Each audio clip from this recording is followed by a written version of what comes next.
Irreversible electroporation or nanoknife therapy is the latest technology in this spectrum of cancer-fighting therapies. Irreversible electroporation or nanoknife is a local tumor therapy similar to radiofrequency ablation and cryoablation. How this works is this. We place small electrodes into the tumor.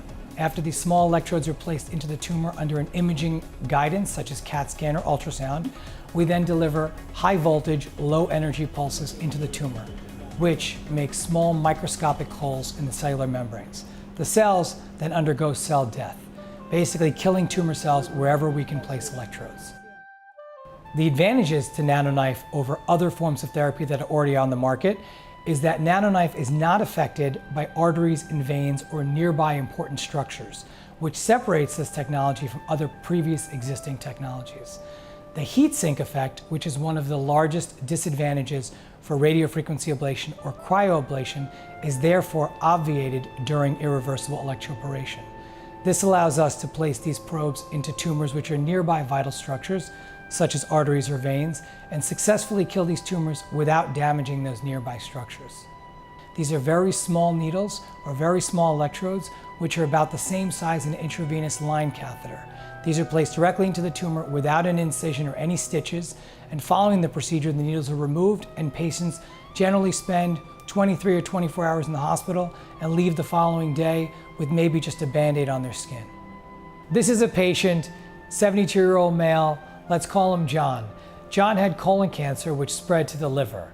As you can see here in the left lobe of the liver, there is an area which is outlined by red arrows. This is the tumor that we targeted during his nanoknife therapy. We placed multiple small electrodes into this tumor as shown by this image. Following the procedure, the patient underwent an MRI to evaluate what tumor cells may or may not be left behind.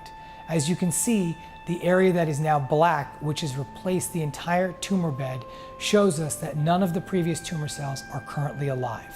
This is the exact image we are looking for after the procedure, and this is the type of success that we've been seeing with our patients since we've adopted the nanoknife procedure.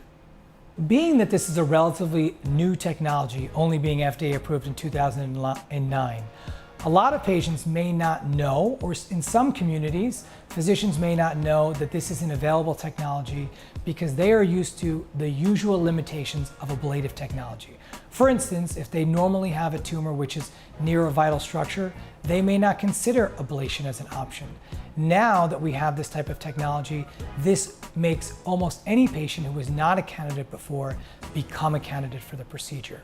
So if you're in a community where this is not generally available, this may be something that the patient wants to bring up with their physician or local oncologist and work in concert with them to make sure that they get the latest technology if it is the right thing for them to undergo. No matter where you go for any local regional therapy, it's important to go to an experienced site. In 2011, I know of Alexandra Hospital became an international proctor site for the irreversible electroporation or nanoknife. We will serve as a site which trains other physicians, both nationally and internationally, on how to use the latest technology.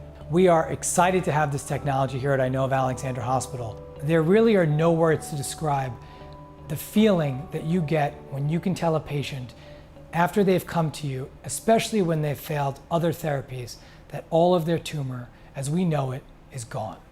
That is just, no words can describe that feeling.